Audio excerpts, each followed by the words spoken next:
Twitch.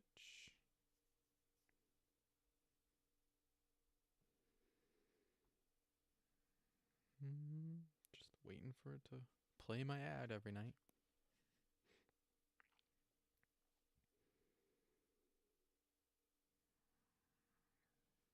Oh, Twitch is fast tonight.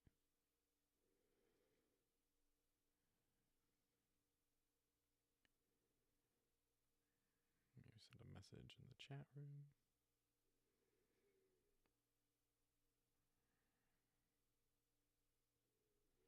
Looks like I'm the only one so far. I'll give it another minute before we get started.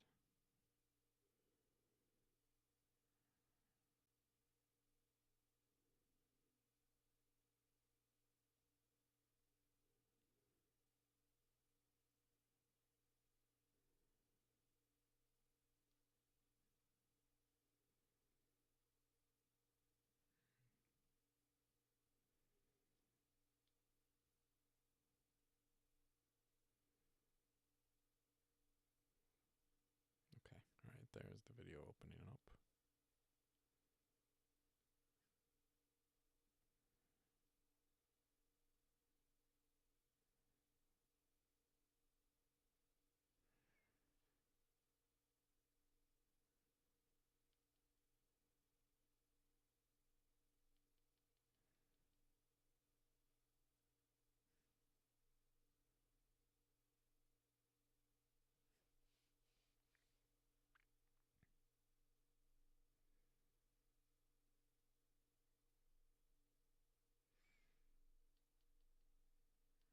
Okay, all right. I am going to get started. It's just after 8 o'clock now. I know that a few people said that they weren't sure if they were going to make it tonight. So if you're watching the recording instead, thank you for joining. The topic for tonight's live stream is accessibility. And we are in the midst of tackling our midterm. So tonight's live stream is going to be a little bit shorter. I have a few topics regarding accessibility that I want to focus on myself. And oh, good, there are people in the chat room now. That's awesome. Hi everybody. So if you have midterm questions or questions about the accessibility resources that I've put in Moodle, please say something in the chat room and I'll address those towards the end. Without further ado, I do have a slideshow that I've put together with some topics that we've been looking at Mid-Michigan College. We'll start out with just the definition of accessibility.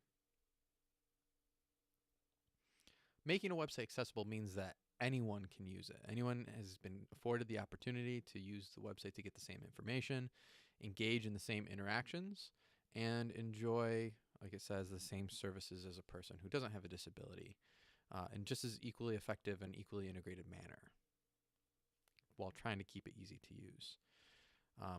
There's a variety of disabilities, and there's also a variety of technologies that have been developed to help people with disabilities use technology. And the thing that immediately comes to mind to me is when the iPhone and the iPad were first released, and it was this sheet of glass. I immediately wondered, how is this amazing piece of technology going to be used by people who can't see? You know, all it is a screen. There's no physical controls really, and what's on the screen is ever changing. And I have to say, I've frankly been amazed and impressed and inspired by the fact that with the iPad and the iPhone and these touch devices, I think accessibility has actually improved. It's taken a leap forward with these devices. Because of the very limitations that I thought, have actually made it possible to have you touch any aspect of the screen and have it read aloud to you if you can't see. Or the fact that it's a gesture-based environment, you can actually pinch to zoom to make any text on a web page as big as you want. And that alone has paid off tremendously for people who need to increase the size of content that they're reading. So in many ways, my fears that I had early on about cell phones, smartphones that were all glass, and iPads that were all glass were unfounded. There are 4 key tenets of accessibility that come from the WCAG, which I'm going to talk about in a second. There is the belief that all content on a web page needs to be perceivable. You need to be able to perceive it, and at first that might mean see it, but it also might mean having it read aloud. All content has to be operable. So regardless of what pointing device or input device you're using, you have to be able to control the website. And maybe there's no input device that is operated by your hand. Maybe there's by voice. And I think that the recent popularity of Echo devices and assistant devices have actually entered us into a new way to access information on the web, to operate it entirely by voice. Content must be understandable. And this is an interesting tenet because it actually crosses over into how the content that's on your website might be written. And I know in terms of the Mid-Michigan College website, we are an educational institution, but we have to make sure that our content that we write is accessible to a wide variety of audiences, not just people that are attending college. Content must also be robust. This is my favorite tenet to talk about in our web design classes because it's something we've been preaching since the very first chapter in Web Design 1. When we talked about HTML tags, there was an experiment recently that recreated one of the first web browsers that ever existed. And this web browser, if you use it online in a sandbox environment, you can actually go to any website that's built today.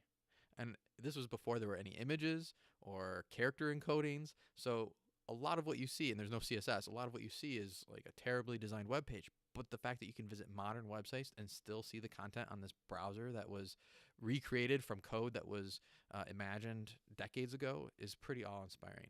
And so the web has been built on this foundation of being robust, that no matter what year the web page was written in, if it was written according to standards, you should still be able to access that content on a brand new computer, and a really old computer should be able to access most of websites today as well, if it can support the encryption and the network connection needed to get online. So those are the 4 key tenets of accessibility. I think that if I just rattle those off, they might not mean something to every one of you. You might be like, well, I can perceive, I can operate, I can understand. What does this mean? Well, I found in my research on accessibility, I found this diagram that comes from the Microsoft Design Toolkit, their inclusive design toolkit.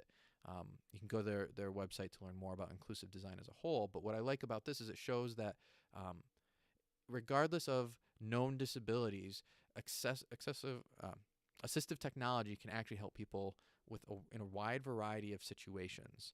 There might be permanent disabilities, there might be temporary disabilities, and they might just be situations that you find yourself in that technology and accessible standards can help you with. So if we take a look at the spectrum here, one that I can relate to myself was when I was a new parent. I found that using my cell phone was a lot different than before when I was able to use 2 hands. I was, if I was with my son at night, I was using my phone in a dark room while I was trying to get him to sleep, and I had to have everything muted. I had to have the brightness down, and I was operating a phone with 1 hand. That is a completely different situation than people who are designing websites might at first envision their site being used.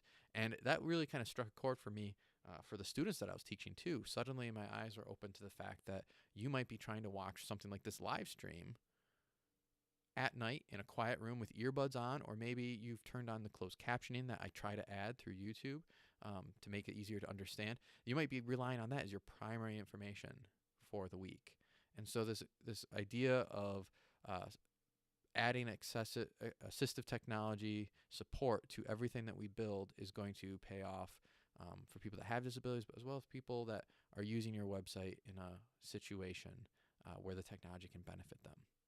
So hopefully that scenario and the spectrum from permanent to temporary to situational tries to drive home that accessibility is important to you in a way that maybe it hasn't before.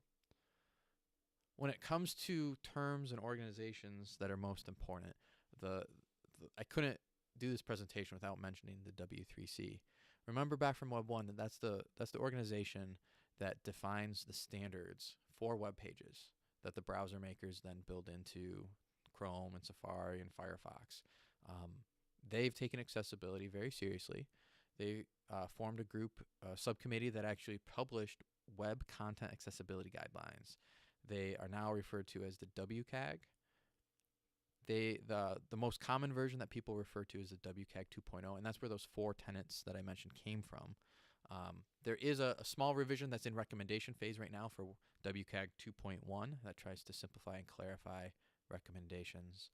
Um, they have set this goal and these 4 principles of accessibility, and there are other nonprofit groups, specifically WebAIM, that I'm going to mention multiple times tonight, that have championed accessible technologies. And if you go to the WebAIM website, they actually provide tools completely for free that you can use to evaluate the accessibility, how accessible your content is that you've built in your web projects, whether that's your midterm project that you're working on right now for a restaurant, or maybe your final project from Web 1.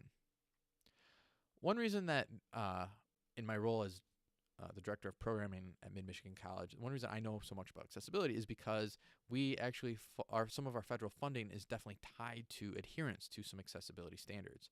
And the major rule out there that affects education institutions is called Section 508. That applies to Mid because we receive federal funding, and it applies to many other government and K-12 and educational institutions. We are required to make our content accessible to anyone online. When we post something on our website, it has to meet those standards of accessibility. And this is even more prominent now because we actually did receive a complaint from the Office of Civil Rights about someone who was visiting our website. And so as part of that complaint process, we've agreed to improve the accessibility of our website. And what I have on the upcoming slides are a look at some of the things that we've found on our website that needed improvement and some of the steps that we've taken to improve it. And if we're lucky at the end and have some time, I'd like to show you some things that are going to be coming to the website in the next couple weeks, in fact. And finally, I included the ALI, the A11Y abbreviation. I actually had to look this up on Wikipedia right before the live stream because I couldn't remember what that was called. It's called, oops, let me bring my computer screen back up. It's called a numeron, like an acronym or a numeronym. There we go, a numeronym. Because the 11 in between the A and the Y represent how many letters were removed. And I didn't know this is where the Latin the Latin abbreviation, the international, the I-18N, and the L10N, the Latin abbreviations or numeronym came from. So if you've ever wondered how to abbreviate accessibility, you might find on the web people spell it A11Y or ALLY. It is a way to shorten accessibility. So those are the relevant terms and organizations for accessibility that I wanted to mention. I mentioned that our college received a complaint. We were trying to do a complete audit of our website. So the college has actually purchased a subscription service to a tool called Site Improve. It's a service that will actually send a little robot out to visit all of your web pages, and it will evaluate how accessible your website is. Now, this is a screenshot from long ago, so many things have changed since this screenshot, both in terms of improvements and new content. But it tries to give you an overall insight into how much work you have left to do to make your website adhere to all of the accessibility goals that you have. And you can tweak which rules you want to take into consideration. This screenshot shows how we've prioritized certain levels of recommendations from the WCAG. You can they have recommendations for single A compliance and double A compliance and even triple A compliance. We're focusing in our major web overhaul on levels single A and double A. And what's cool about the subscription service, the reason we pay for it, is that this will automatically happen every couple days. I think it's about once a week or maybe every other week that they will crawl our entire website and take a look at what's changed. So as new content comes up, it can alert you to things that are not accessible. And when you have this history, let me move my video again, you actually get a timeline. So when you make a change to your website, you can actually see the impact of that. So one of the things that we found out was that the colors that we used, the official mid colors, the cyan blue, was not a good color for text or for background colors if you had small text on top of it. One of the AA recommendations from the WCAG is to ensure sufficient color contrast. That becomes especially important for people that might be colorblind or might have vision impairments that make it hard to distinguish when there's two colors on top of each other. And I actually can relate to this as well. Color blindness runs in my family.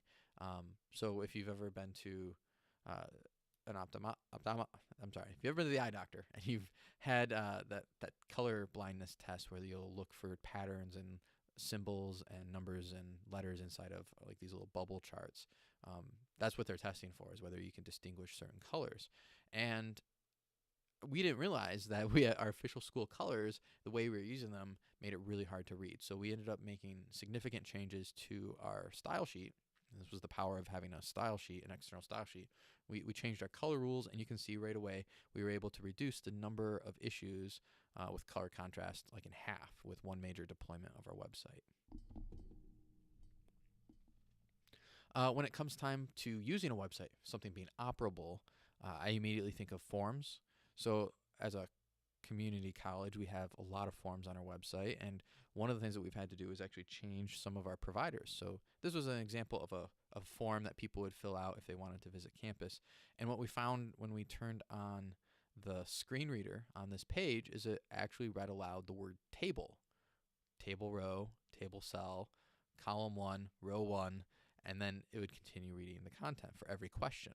So this was a form that was actually built using HTML tables, and it would have the label in one table cell, it would have the radio box in another, it would have a text field in another, and not only was it reading aloud what each of these form fields was for, but it was reading the table in between. Different parts of the table were being read aloud in addition to that content. It was not a great experience, and so we've been switching things over. This is an example of our admissions application, which is actually a web page that we've built ourselves at the college.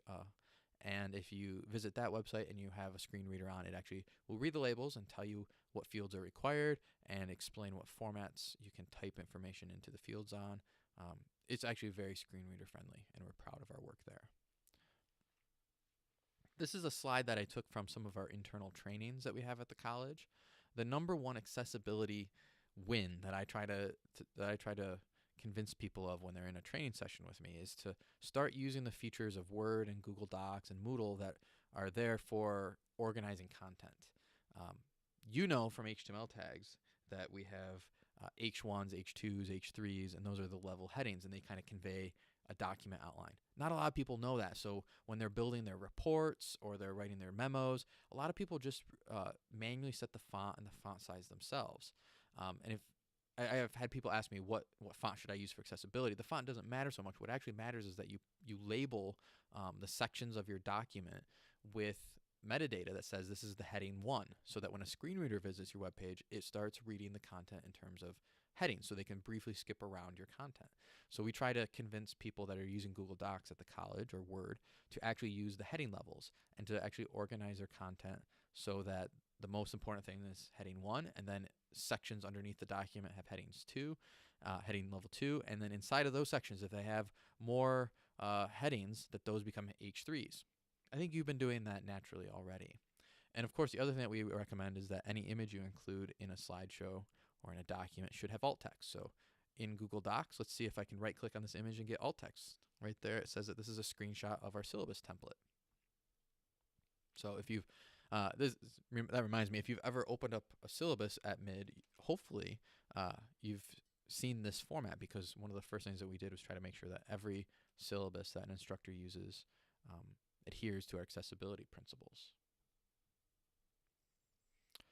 A cool feature, if you actually go through the hard work of using all those headings in Word and in Google Docs, is you can actually insert like a table of contents inside of the document. And the magic behind the table of contents is not that it guesses what the important pieces of your document are. No, it uses that metadata, the H1s, the H2s, the H3s, to actually figure out what are the sections of the document provide in Google Docs. It'll provide links. You click on this heading, it'll jump you down to that section of the document. And so all of our shared governance meetings that we hold follow a template where the headings get turned into these clickable links that you can jump through the document with. It's pretty cool. And even Moodle, the LMS that we're using for our online classes and face-to-face classes, has accessibility features in it. They've added icons to the toolbar that I think you can probably see even in a forum. You can access, it looks like an eye with a line through it, or the ear, to get some accessibility recommendations. So here's an example of a web page I created in Moodle. It's a lot of paragraphs, a lot of text. You've probably seen something like this. If you run the Moodle accessibility checker, one of the guidelines that it refers to is making sure that content has headings to allow a screen reader to navigate through the page easily. And this failed that recommendation. So it tells you exactly where the entire document you need to add some headings. And so then I added some headings in this example here with some lorem ipsum. And when we run the accessibility checker, it says, congratulations, no problems were found. So like I said, one of the major takeaways that I try to have at the trainings we hold on accessibility is to get people to use headings. If you haven't been using the H1, 2, and 3s in your HTML document, this is why they're so important. This is a slide about alt text. I showed you that in Google Docs already, and I think everyone who's been adding images in their HTML documents has been putting alt text. The alt text kind of serves a double duty. Yes, it's definitely read aloud by screen readers when you visit a web page, but it also, that text is what's going to show up while that image is loading, if it's a really big image, or if that image ever were to disappear from the web, the browser would actually show you the box, the sad box, the blank white box, and it would show you the text that would have appeared there, or that would have been the alt text if the image can't be shown. One thing I'll point out is that there is a checkbox in Moodle that says description not necessary. This is actually possible in HTML as well. Let me open up a sample document here, and I'll put it in HTML mode. Oops. HTML5. Oh. Okay, well my autocomplete isn't working great, but let me make just HTML tags and head tags and body tags. If I were to put an image in, and it was my logo.jpg, if the image is not important and you don't want it read aloud by screen readers, because maybe it's not the logo, maybe it's like a design flourish, like it's like an asterisk or a starburst, some sort of generic icon or graphic that does not add or convey meaning. You can actually leave the alt attribute in here, and instead of writing a value in here, you just leave it with an opening double quote and a closing double quote, and you're actually telling the browser that I purposely did not put alt text in here, and it will skip that image when it is reading it aloud in the screen reader. But that's a choice that you have to make very carefully. If you put an empty alt attribute in it, the browser is assuming that that is not an important image, and it won't read that aloud, and it won't include that in the outline for the document. So Moodle makes that option available for our instructors. If you're wondering what you should put in alt text, I actually started writing really long sentences in my alt text, and I found that also fails the web content accessibility guidelines. The main reason that you write alt text is to be clear, accurate, and helpful. It does not need to be a long caption. It is meant to just describe what the image is. The information,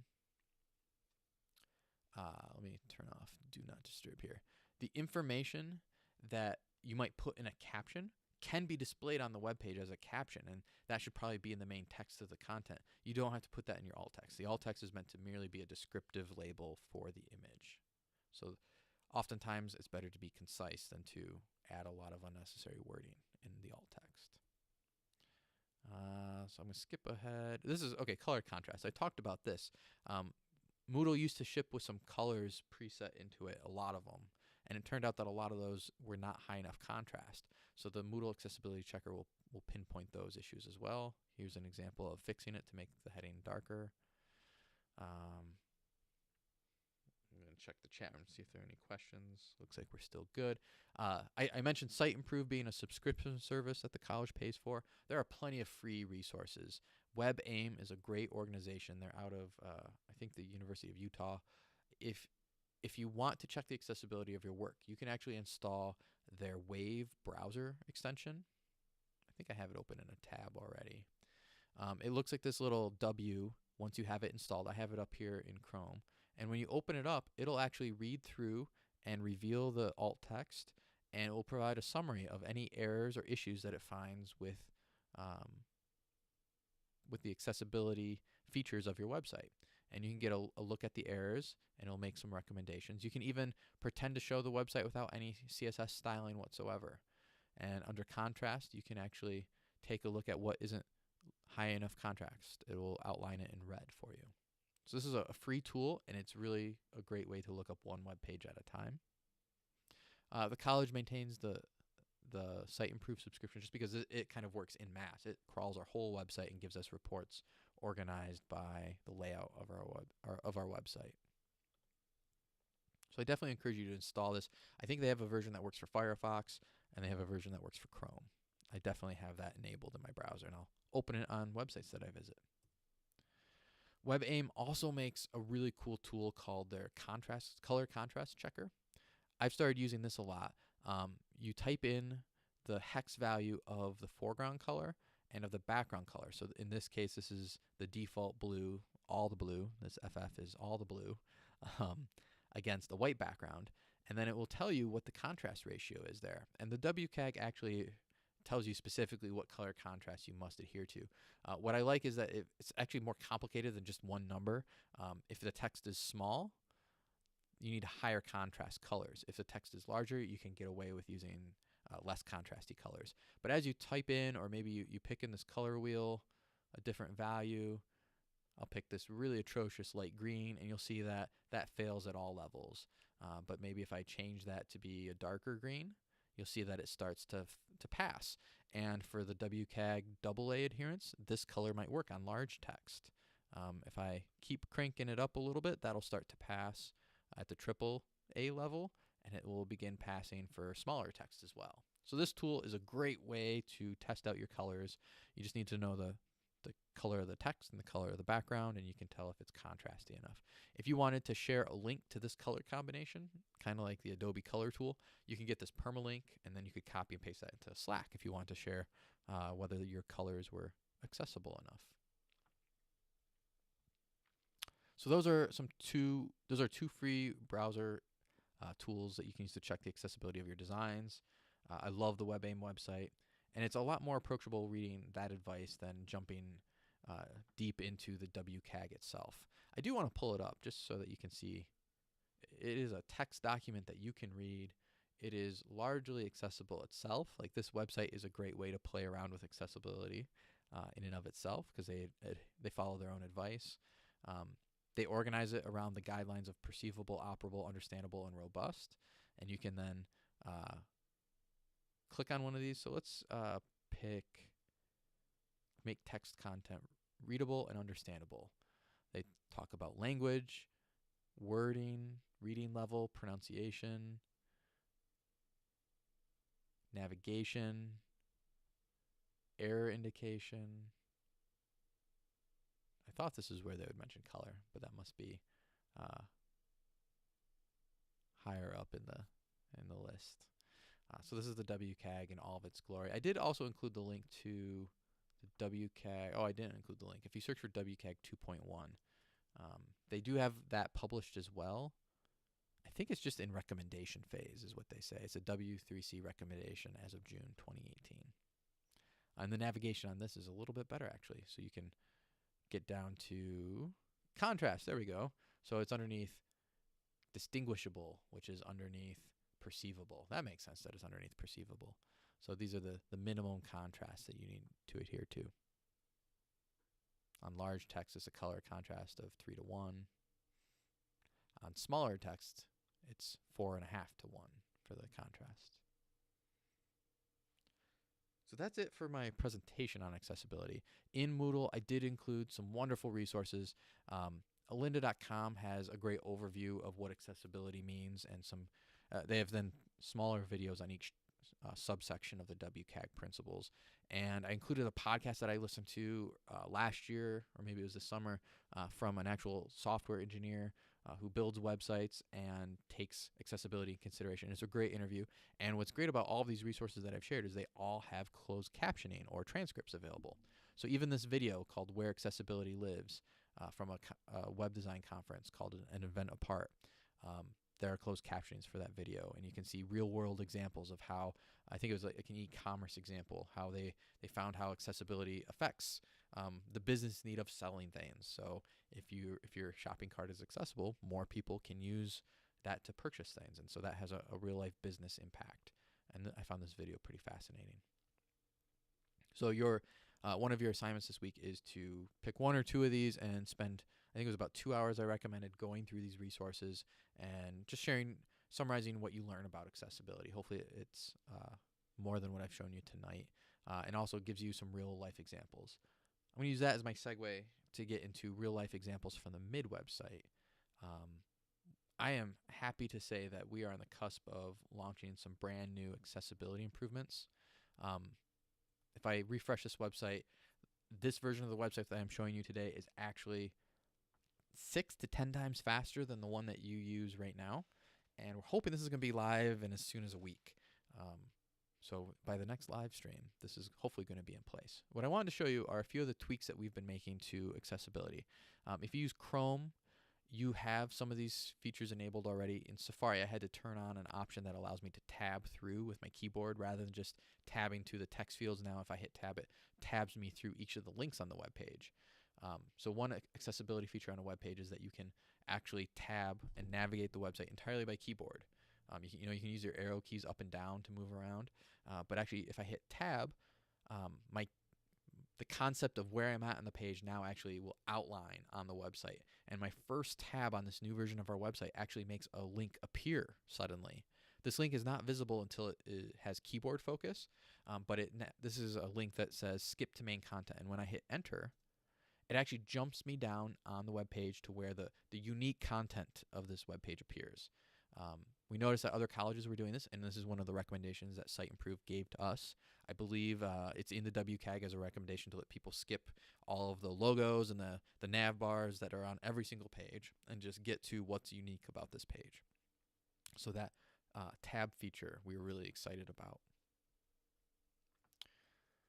Let me see if I can get back to not the main section. Okay, so if I then continue tabbing throughout the website, this is something that you could do on the old website, but we've tweaked the order so that the very first link that we want people to be able to get to is where they log into all of their stuff, the portal. So you can kind of make it out now. The word portal is underlined, and there's a slight blue outline around showing that the browser is focused on this link. And I can tab through each one of these, and it goes through that audience bar, and then the logo is highlighted, and if I just keep tabbing through, I'll eventually get to the search bar. I hit tab again, and I can use the search button.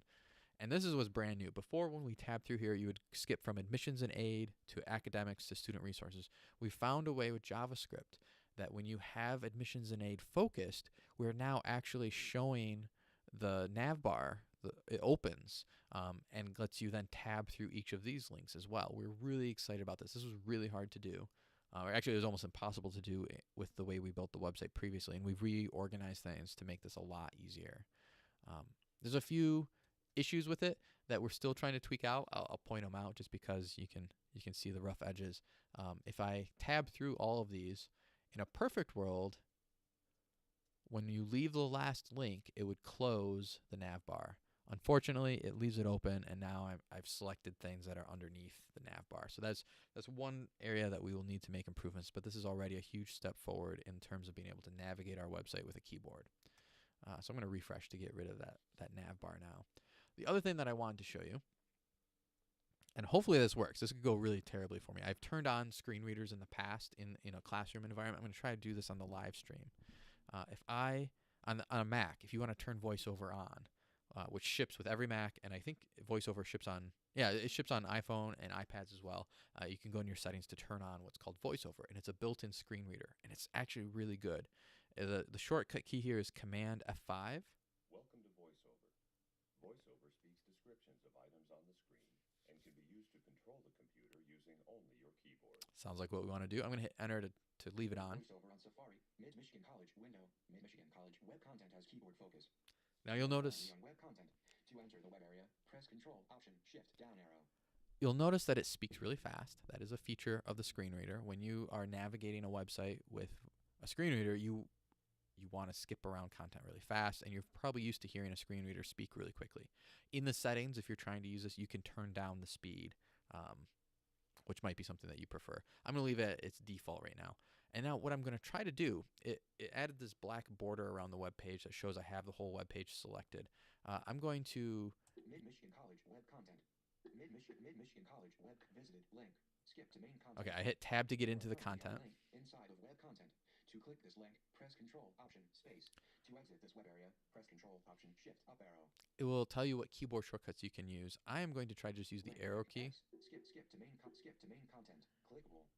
You visited link portal navigation All right. personalized navigation 2 items. So with the arrow keys and the You are tab currently key, on a I was link. able to get To out click of this that. link, press Control Option Space. And now I'm just going to use the left and right Link arrows. O R portal A L link D. Your directory clickable I directory click link Okay. link in All right. I was using the left and right arrows. It's the up and down arrows element. that let me move up and down. Link current page group new line link apply link get info link visit. So- You are currently on a text element. As I navigate through here, it's reading every link aloud, and it tells me that they're links. It tells me if I visited them before. I'm going to try to jump over the search bar. Edit text new line. You are currently on a text field. To enter text in this field, type. It's interesting that that doesn't say it's a search field. I thought we had a label on there that told the screen reader to read it aloud. Let me skip Search over it. button. You are currently on a button. To click this button, press Control Option Space. It does read the button aloud, even though it doesn't say search and it has the magnifying glass. We do have the search labeled on there. I'm going to keep jumping around. This is going to get really loud for just a second, so I apologize about that. In fact, I'll turn it down. I'm going to try to jump down to the next area. Yes, it reads aloud all the nav, which is really nice. Let me see if I can get through it all. And there are other keyboard shortcuts to jump over to main sections. You can actually ask the screen reader to get to the next heading. Unfortunately, I can never remember which keyboard combination that is. So if you ever come into our office, you'll hear me link, clicking through to try to get to the part of the website I want. Okay. You are currently on a navigation inside of web content. To exit this web area, press Control Option Shift up arrow. So I'm going to jump out of here. Items. Community link group navigation 1 item. You are currently on a link. End of navigation. So I'm out of the navigation. Navigation inside of web content. Main 3 items. HRA faculty Ron Holmes instructs students in mid-state-of-the-art heating, refrigeration, and air conditioning lab facility where they receive hands-on training. It reads the image aloud. Region news 5 items. Then when Currently in a region. when I get to the next region, it highlights this whole box. This is the news region, and if I go inside of it, it'll then read aloud each headline. We also have another region. End of text. End of text. End of text. Beginning of text. Skip to main content. End of text. You are end of text. Heading level 2. News. You are currently. If I go into it, though, it actually reads aloud a heading that isn't even there. We actually have a heading called News that is read aloud to screen readers. That isn't shown normally because it's not needed. It just shows the headlines instead. What I like about this, actually, is if I disable styles. Oops. I'm going to quickly come in here and turn the develop menu on. If I actually turn off CSS, our icons get big. That's one problem. But if I disable those and I actually go down to, where's the news? You'll see that upcoming events and news actually appear as headings on our website without styles. And so in a lot of ways, the screen reader actually is reading aloud your website without the styles applied. And I think that's an interesting way. That's actually how we used to test the website before we knew how to use VoiceOver, which is built into our Macs. There are other screen readers that are very popular. I believe NVDA is a very popular one that works well with Firefox. JAWS is the most popular that I've heard. That works really well in Windows. I'm not sure if either of those are available for Mac, but I love that both Android and iOS have been really good about shipping with a default screen reader right on the platform, which is nice. So there are a few other things that we've improved on the website in terms of accessibility. I'll point out a few of them. If I make this the responsive design for a moment, we have a lot of menus that open and close or expand or show content.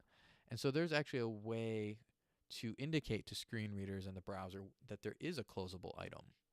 If I open up the web inspector,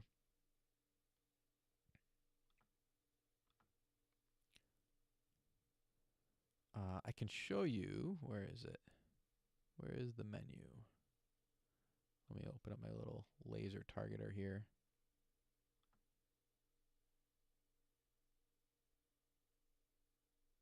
Oh, you know what?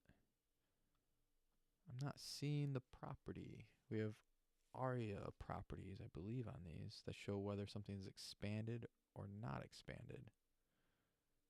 I'm not seeing them. Maybe this build of the website doesn't have them. I'm going to jump to a different part of the website that I think has them enabled. These menus. If I inspect the student resources link here. I'm highlighting it. We have these ARIA expanded attributes.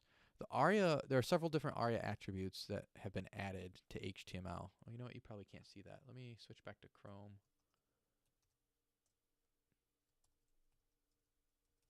Let me turn on the new website in Chrome. All right, so I'm going to increase the size of this and open up the web inspector. There we go. That's much larger. That's easier to see. Okay, so I'm highlighting the anchor tag here. This ARIA expanded attribute defaults to false, but because it has this ARIA expanded, it indicates to the browser that this is hiding some collapsible content. So if I actually hover over this, you'll see that it gets highlighted here that it changed ARIA expanded to true. So that indicates to the browser when things are opened and closed, and it should help screen readers as well. I thought we had added some properties that said whether a button controlled a certain menu, but I'm not seeing that right now, so I don't think that has been deployed yet. So those are just a couple aspects that we've been improving on our website. I can actually go ahead and show you that heading that was invisible as well, because it actually it was inspired by Bootstrap. So right here is this section. If I hover over it, it highlights all of that news area, including the image and all the headlines. We have an ARIA labeled by attribute that tells it it's labeled by something called header news. And if you open this up, I do have this H2 with an ID of header news, and the content of that says news. So when the screen reader read that section aloud, it knew that the description for this whole thing was news because of this relationship. This ARIA labeled by value is the ID of something on the page, and that's what the screen reader reads aloud. Now this class over here that's SR only, this is a class that actually comes from Bootstrap. We re-added it to our website. So let's go to Bootstrap's website and see if I can find it. I think it's underneath documentation, accessibility, right here for visually hidden content. For content that should be visually hidden but remain accessible to assistive technologies such as screen readers, they can be styled using the SR only class. This can be useful in situations where additional visual information or cues, such as meaning denoted through the use of color, need to be conveyed to non-visual users. So they have an example paragraph that would probably be read normally because it's dangerous or it's an error, and they add the word danger, but they don't want that to visually show up. They have a class of SR only on the span so that to screen readers it'll say danger. This action is not reversible. They similarly have the skip to main content example, which is what I showed you on our website. So there's an SR only and an SR only focusable. This class actually makes it visible when it has the focus pseudo selector on it. So when keyboard focuses on it, it suddenly reappears.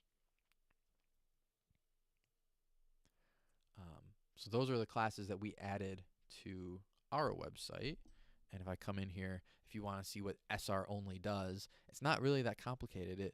It uses something really weird where it sets a negative margin and it sets a width and height of 1 and a weird position of absolute, and then it essentially says overflow hidden. This essentially leaves it on the page. Like I can hover over it here, but what actually gets highlighted is just a single pixel on the page and you can't even see it.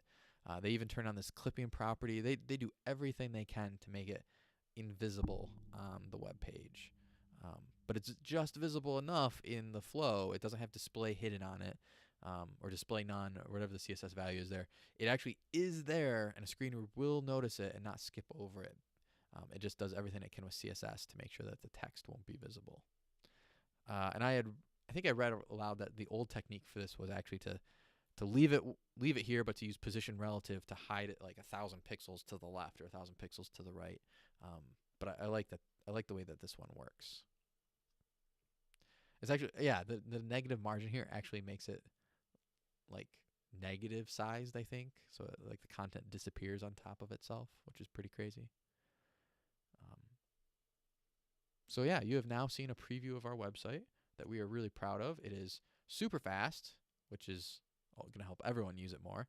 And it has lots of little flourishes that will make it more accessible to screen readers and to people that operate their computer with a keyboard. So that's it for tonight's live stream. If you have questions after the recording, please send them in Slack. And I will see you all next week.